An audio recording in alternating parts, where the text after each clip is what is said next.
Welcome to the YouTube channel of APTI PLUS. Good afternoon, everyone. It is an absolute honor and privilege to welcome a very special guest today, Mr. Sairaj Mishra, sir. Sairaj, sir, is our proud former student of two-year foundation program 2018 and 19 batch, which he pursued alongside his graduation. Through his hard work and dedication, he cracked the examination in 2023 with an impressive 591 rank and is serving the nation as the IRS officer as Assistant Commissioner Customs and Indirect Taxes. Sir will be guiding you today with his experience and expertise that how he basically prepared at that time when he was pursuing his graduation. And sir, we will be displaying some of the very vital and important questions which our students basically have asked us to कि आप उन questions को answer करें. I am handing over the sessions to you. Please enlighten our student with your expertise. Thank you, sir. Okay, thank you. So, good afternoon, everyone. As ma'am mentioned, I'm Sairaj, and here I am with you for a presentation, a short session on how to prepare UPSC or how to orient yourself towards UPSC during your college time. And there are a set of questions which have been prepared, and I'm going to talk about them one by one.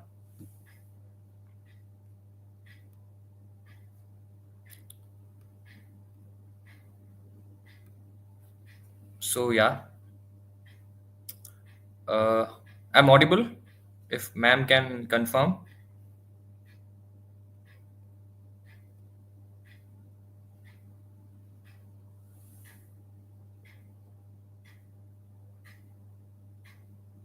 Yes, sir. Yes, sir. Okay, thank you. Yeah. So the first question is how to start and plan a day for UPSC preparation. So once you are into UPSC, like you are certain that you want to prepare for UPSC, then the first thing, macro wise speaking, you need to be abreast with the syllabus and the previous year question paper, and that should be your starting point to prepare for UPSC. Apart from that, you should be aware of the exam pattern, how it goes, and you should also listen to the previous year toppers, how they have cracked the exam and what strategies they have employed. This is your basic starting. And when it comes to the micro aspect, is how to plan a day. So it depends on which stage you are in the preparation, whether you are in college, whether you are doing full time, whether you are doing it with a job. So that's how you plan a day, and your planning should not be, it should be target based rather than time based, because we cannot stick to a particular time every day, like 6 to 8 I'll do this, 9 to 10 I'll do this. That is not practically feasible for every day. So when you are planning a day, it should ideally be planning a week where you are trying to complete something. So the second question is, how did you manage your time between college curriculum and UPSC preparation? So yeah, it was a challenge and not a challenge as well, because the college was usually it's my college was 3 years. I did my graduation in geography for 3 years, and the college was usually from 10 to, let's say, 4 or 5, and outside that time I had the time to prepare for UPSC. And as I was not giving exam the very next year, so the pressure was less. So it was more of a casual or a very comfortable reading rather than rushing to finish the syllabus and managing everything at one time. So in that sense, I think I managed college curriculum and UPSC preparation. The third question is how to plan and track syllabus completion effectively. So this is very important because UPSC, as we all know, it's a very big, like people say everything under the sun comes, but that is not true entirely. There is a defined syllabus. So for proper syllabus completion, you should like stick your syllabus on your wall, and once you complete one topic, you should underline it, you should track it. That should be your approach. Like in mains, we make notes for every word in the syllabus, right? So that's one way to complete mains notes. In prelims also, Subject wise, you should know what all you need to read based on the PYQ, based on what is going on, and that way you can tick those boxes and you can plan it. And planning, if you are giving next year, then your plan should be yearly, that till in 6 months I'll complete my optional, in this in 1 month I'll complete my GS4, and things go simultaneously, right? you can you can study GS and optional together, or you can study two GS together. It's up to you. So there is no single plan for everyone. It's a customized plan, and you have to make based on your situation. So I'm going to the next slide. uh, As you are accustomed to APTI Plus classes, how did you manage your time with coaching and colleges together? I explained it in the previous question. How did the coaching classes help you in staying consistent, organized, and focused? So yes, in college we don't have that seriousness towards UPSC, that because we are going to give exam after our graduation or 1 year after our graduation. So in that way, coaching keeps you in loop, like you stay in touch with the UPSC preparation, and our also understanding develops gradually. We do not understand the newspaper the first day we read it, so it takes time. So if you are attending some online or offline classes, you are one way or the other in touch with the content, with what is happening in the world, and that helps you in staying consistent. And organized and focused, it depends on you how you want it. What support from APTI Plus made a real difference in your journey? Yeah, so initially, whatever the foundation I had, like the basics of history, geography, economics, I think I give the credit to APTI Plus classes. But after that, there's a very long journey that you have to make, and no one else can help you in that based on that foundation, because UPSC requires your own effort, your own whatever you put into it, your own individual, and for that you have to build on that. So I think my initial preparation days, APTI Plus really. I'm going to the next slide. How can I maintain consistency in my UPSC studies? So the first step to maintain consistency is not to idealize it, not to have an idea about consistency, because consistency is not like you are studying 6 hours every single day, 8 hours every single day. Consistency is when you are failing, when you are getting distracted, how fast you can come back to your original state. That's it. That is consistency. For example, you have studied for 2 days, and then for straight 2 days you have wasted it, right, by watching something or doing anything. So how fast you can come back uh, from that sluggish phase, that determines your consistency. So always try to have tactical targets, reasonable targets which you can achieve, because every one of us knows how much we can actually study. So if your capacity is like, let's say, 7 hours a day for 5 days a week or 6 days a week, you know that. So you, based on that amount of time, you have a good target, and then you achieve that target, because only after getting a sense of completion we are motivated to achieve more. So in that sense, have reasonable targets, know your limits, okay, and get back whenever you are down, whenever you have wasted your time. Come, get back faster, and that way you can maintain consistency. Because, but at the end, I would like to say that it will never be perfect. You will always feel guilty. You will always feel that you are not doing enough. So it's okay. That's also acceptance also helps in building consistency. How to revise what studied for UPSC while also attending college classes. You can revise just after going to home after classes. You can revise the 10-15 minutes you have before the class starts. So you have to like steal minutes from hours. You have to steal seconds from minutes. In that way, you can revise whatever is studied. If you're not able to study for 1 hour straight, study for 15 minutes after the classes or before the classes during the break. So it will not also hamper your college classes. Or even in college, there is, we know that it's not very strict, right? So in area also you can study in that college. How to build strong discipline and strict throughout the journey. So I answered it, I think, in the consistency wala question, that reasonable targets, know your limits, and then get back up whenever you are down. Okay, that is discipline, that is consistency. I'm going to the next slide. This is newspaper versus monthly magazine. Which one did you prefer and why?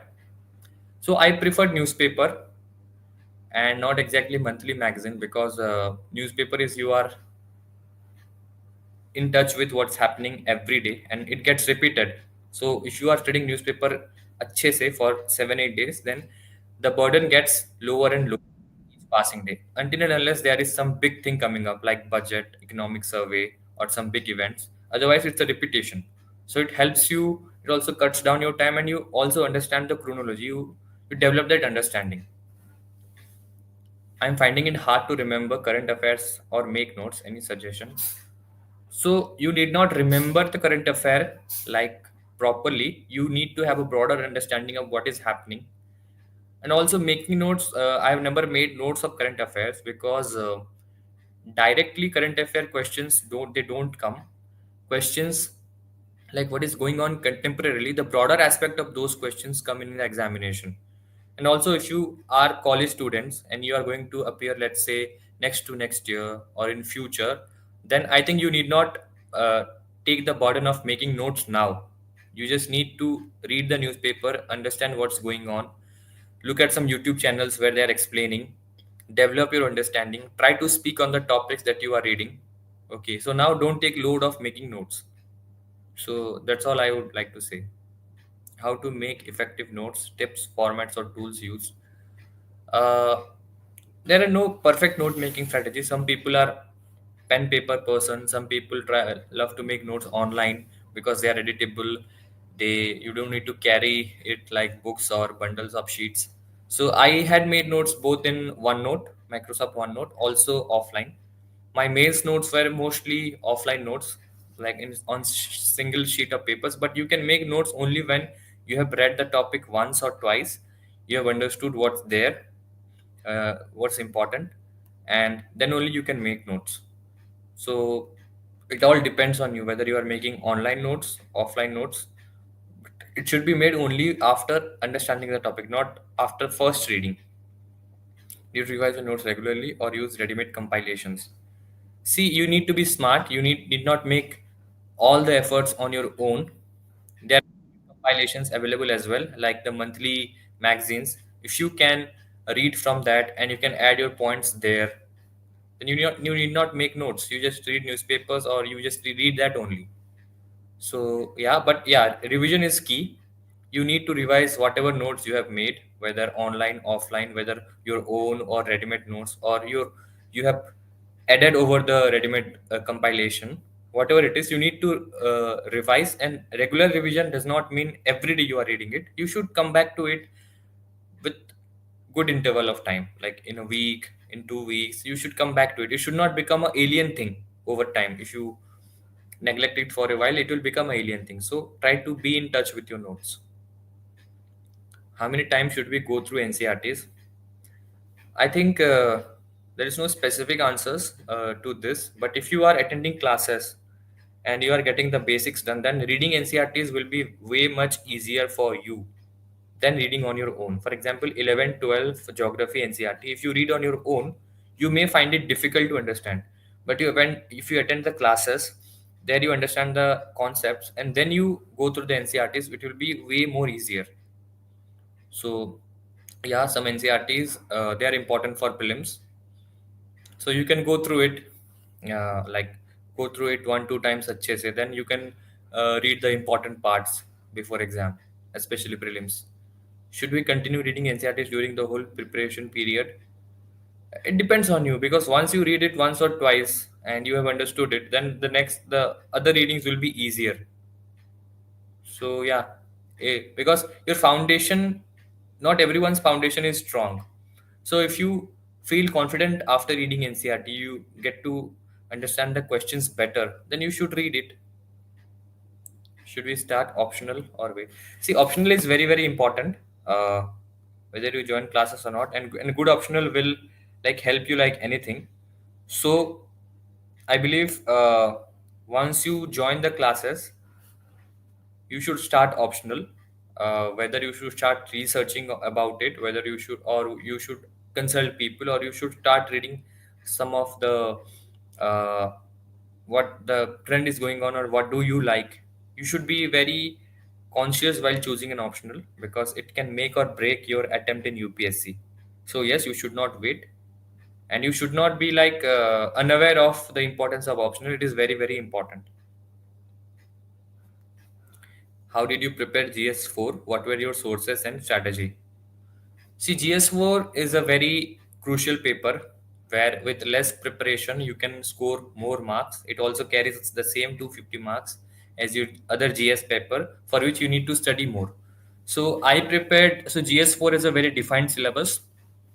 The key terms are there: ethics, aptitude, attitude, compassion, empathy, international ethics in international relation, all these things. So for all the headings you have to have your own notes. That's what I think, where you have a definition, where you have examples, where you have uh, the positives, the negatives, some quotes, all the value addition things you should have. And how can you prepare it? Only when you have gone through the syllabus, PYQ, some toppers copies, and you know how answers are written in ethics. When you know how answers are written in ethics, only then you can prepare good ethics notes, right? So don't rush into this note making thing, understand it, and then when you make it, you can make it only the you will make only the relevant things. Then how did you prepare for IR, art and culture, security and disaster management? So it's a very broad question. IR, you can prepare, it's mostly current affair with the background things going on. So I prepared it topic wise. The mains, whatever is mentioned in the GS2 syllabus, I prepared that, and also whatever is going on. Mostly IR is like the bilateral relations, the multilateral groupings which are going, or any event which is happening, and its implication on India. So that's it. Art and culture, yes, I prepared it mostly whatever we prepare in prelims, just we need to express it more in mains. That was my strategy. Security and disaster, yes, these are very like clearly defined things. And if you have good notes and based on the syllabus headings and the PYQ topics, if you can take those things as marker and then you make your own notes, though these areas are really really like you have the high potential is very high to score here. So yeah, that's the thing. How did you avoid lagging behind topics while managing both college and UPSC? So as I mentioned, as we are not going to give exam the very next year or in few months, there is no such thing as rushing into completion. So this aspect I didn't face, that I need to avoid lagging behind in topics. And also our understanding is also not that good while we are in college, because other things are also in our mind. So as I mentioned, you should attend the classes well. You should try to revise whatever is taught in the classes. You should look at the toppers copies and look at the notes and try to write few answers. And in this way, you will have a very good grip. And after college, you will be ready. Or in the last year of college, you will be in a position to like go all in and complete things and do the way you like it. Will I be able to uh, clear UPSC in 1 year of preparation? First attempt doubts. See, whoever clears in first attempt, they have not started studying just 1 year before the exam. You should see this truth very clearly, right? If someone is able to clear the exam in first attempt after college, that doesn't mean that he has started studying before 1 year. He has been in touch with the things since 2 3 years, since 2 2.5 years during his college time. So, and over the time he has developed, or he or she has developed his understanding, his skills, writing skills, analytical skills, speaking skills, objective question skills. So it's not like you should not compare your 1 year with their 1 year. And yes, it's true also that some people they also clear in 1 year or in few months, but they're exception. So yes, you can clear in first attempt or 1 year, whatever it is. But for that, your target should not be time based. Your target should be ki, I want to clear this exam and what all I need to do if I want to clear it in 1 year. In what time I should be able to complete my optional, my GS, my prelims thing. That should be properly planned, and based on that plan, I think you should uh, think, or you should like think about this thinking whether I'll be clear or not, right? So yeah, for those who have been giving exam for 2 3 years and have not cleared, how to maintain consistency and belief in the process. Yes, this exam is very very cruel in terms of rejecting so many people. So, and it's not a matter of those who are clearing they are very very superior, and those who are not able to clear they have something less, they lack something. It's not at all like that. This exam is random. This exam is like, out of so many people only a few people are getting selected. So it's not just your hard work or your content. There are many things beyond this, your luck, and that day how you perform on that very particular day. So you should believe in the process, because you have already invested, and you can maintain consistency and belief if you have something else to look on as well, right? If your finances are settled, you will not have these doubts with you. But when we prepare, we put all eggs in one basket of UPSC. So whether UPSC, we are king. If not UPSC, we are unemployed. And in that situation, is very very dangerous. We all have been in that situation. So it's very difficult, I understand. But you understand that this is not the end of life. This is not an exam which will give you the best thing in life. There are many things which we can do, and we should look for also if it is not working, because I have seen many bright students not clearing this exam. So yeah, that's the thing. And when you accept this truth, you become light, and also you can put in more efforts. So yeah, that's all I want to say, that look for other career options or other backup exams that will give you some kind of engagement. And at the same time, as you have prepared enough, you have that base. So based on that, maintain your consistency and belief. How to deal with relationship distractions during your preparation. I think it's a very personal question.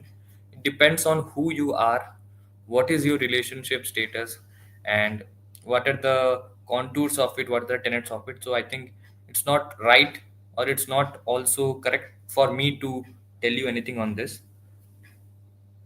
How did you keep yourself motivated during this long and uncertain journey? Yes, it's very difficult to motivate yourself. You'll feel hopeless. You will feel, uh, to some extent, depressed in this exam because of its long journey, and uh, like 3 stage journey. Then one day you're not in the list, then you have to give the next prelims. So I don't have a very good solution for it. But yes, talk to your family, talk to your friends, be light, uh, engage in some physical activities, talk to your school friends, go go out once in a week, once in or twice a month. So stay in touch. Don't stay isolated for a long period of time. Look what's happening in the world, and it will keep you motivated. And also, why you started, what's your motivation? Talk to yourself, that why are you doing whatever you are doing, and tell yourself the truth, because only truth sets us free. Whatever the thing we are doing, if we are honest with ourselves, then that is the real motivator, rather than telling the bookish answers or telling the stereotypical answers of why you want to prepare for the exam or the journey. Okay, it's our life, and we are doing whatever we have chosen to do. So I think that's a way. Talk to your family mostly. It is very very important for your mental health, or friends. Share your vulnerabilities, share your insecurities with the trusted people, and you will feel, you'll have that energy to keep moving. How to The next question is, handle pressure, burnout and failure in test. Yes, the same thing.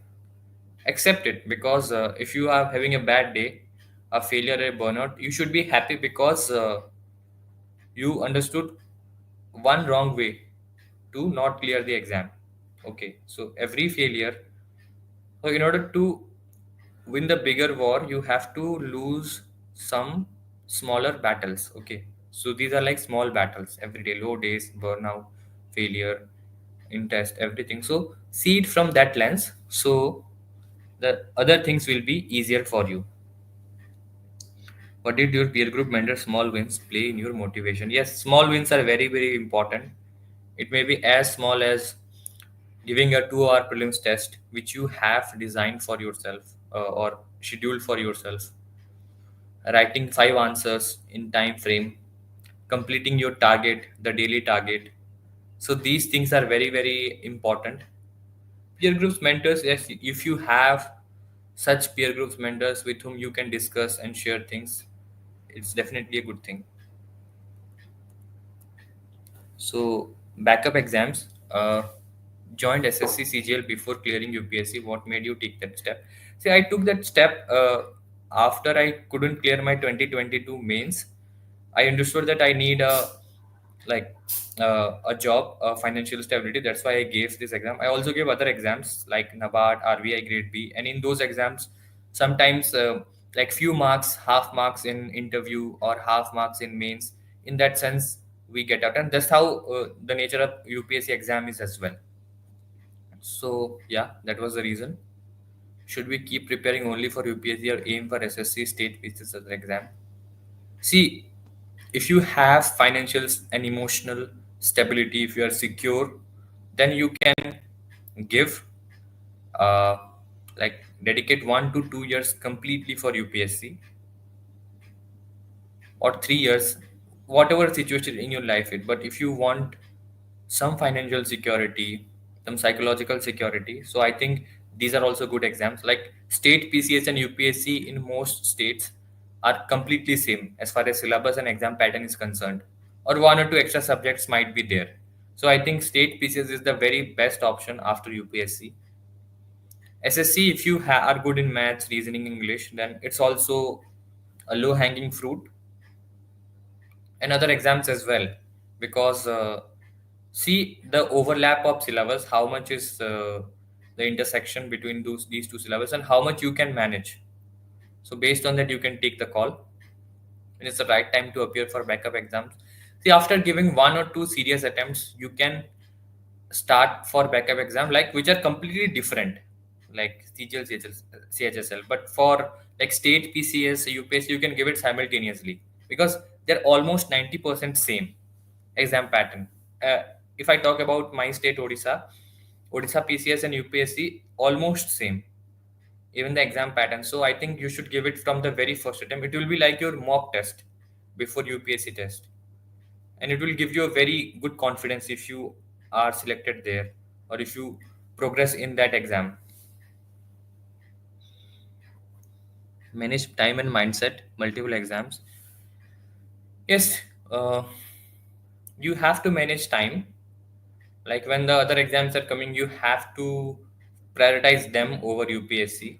But that's the deal. That's what everyone is doing. Don't think that everyone is just preparing for UPSC and I'm here giving this all these exams. No, it's not like that. Everyone is fighting their own battles. Everyone is trying to maximize their options, trying to keep their options open. So yes, you should be aware of that. You're not alone in this. And yes, you know why you are giving it, so that mindset is enough to push for it. Did working in SSCGL affect or help your UPSC preparation?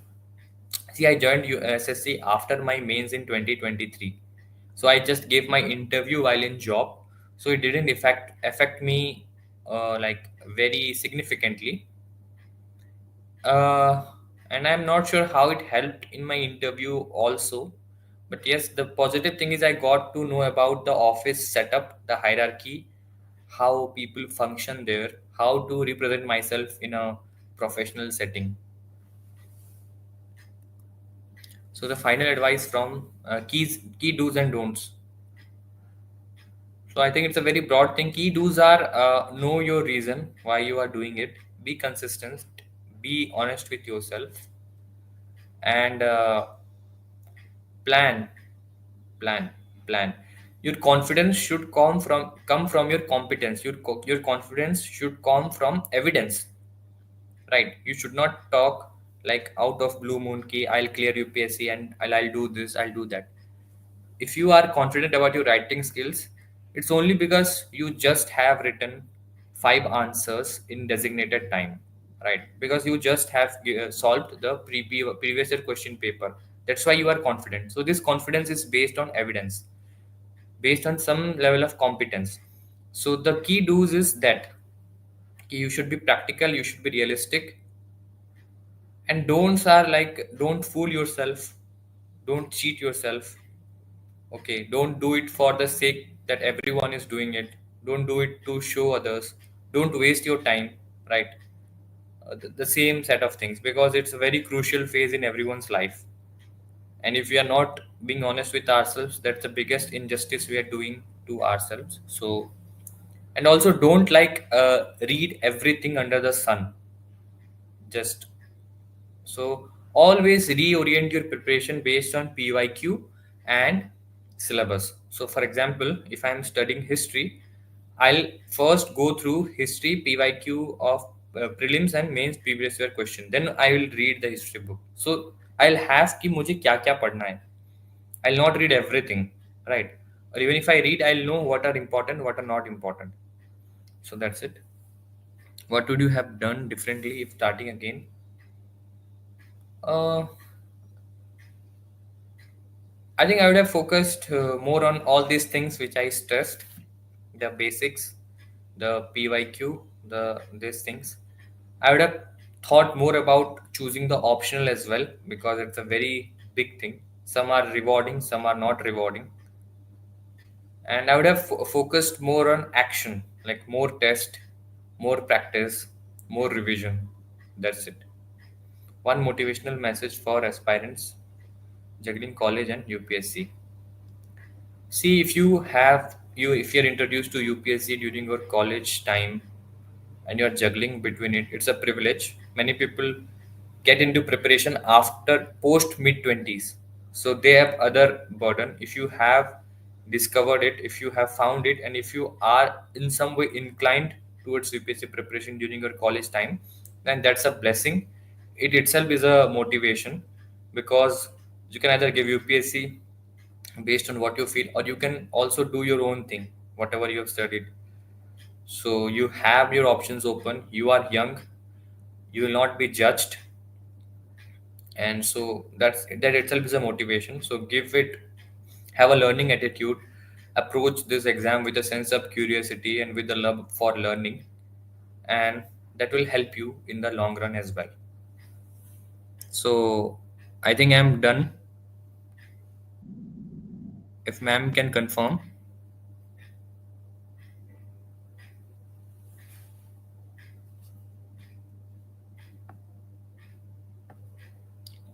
There are some questions I would like to answer.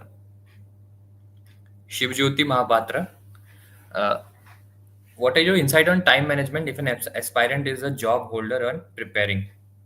See, it's a very difficult to prepare with a job if your job is very demanding, because we are mentally, physically exhausted after job. But at the same time, you have financial security. You are not answerable in large to others, also to yourself. So you have a freedom to do your thing.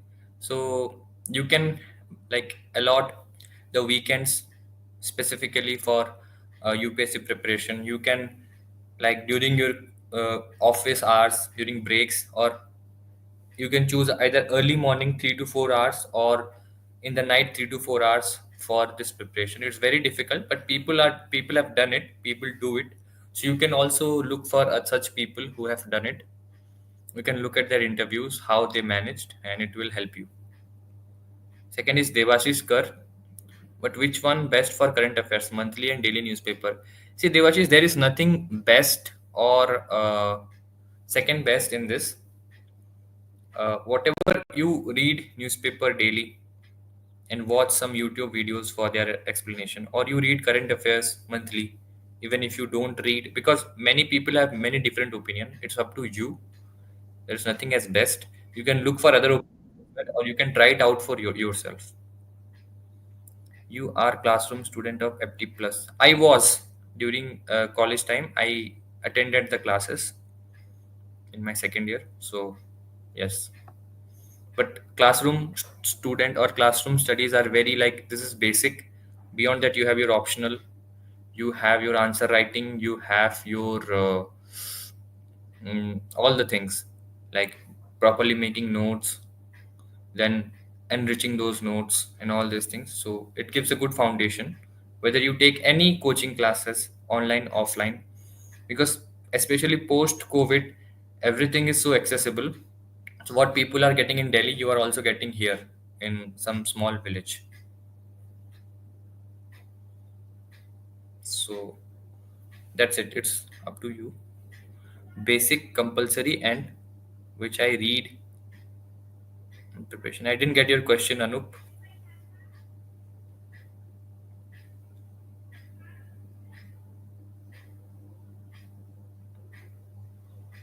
So I think we are done with the session, ma'am.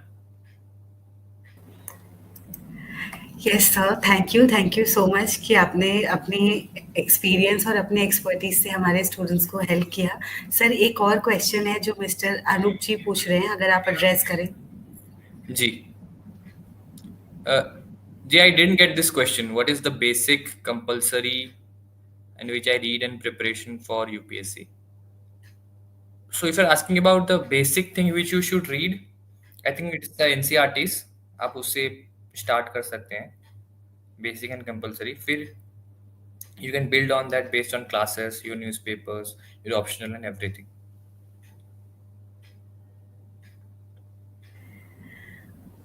Ji sir, thank you. आपने हमारे students के सभी questions और queries को बहुत ही अच्छे से answer किया, एंड आई होप हमारे स्टूडेंट्स को उनके सारे क्वेरीज के आंसर्स भी मिले और आपसे एक एक्सपर्ट इनसाइट भी मिला। And one more question is there sir, I will be showing. Okay. But are not given by APTI Plus is Students sufficient. are showing enthusiasm, sir. Yes, yes. See, if the notes given by them is concise, if it is like relevant, if it is short and which you can apply, then it's fine also. And if you find it bulky, if you find it not relevant, then also you can make short notes from that, right? So that's the thing. It's not about see, now there is no dearth of content in the market. There is so much of content. So if you find it relevant, see, the only marker to decide whether this is relevant or not is your PYQ and your syllabus, right? So if based on that you find the notes are relevant, then FT plus notes is relevant, or whatever notes, like someone was asking monthly magazine, they are relevant. If you find it bulky and if you find they're not relevant, then you can make your own notes or you can make short notes out of those notes given to you.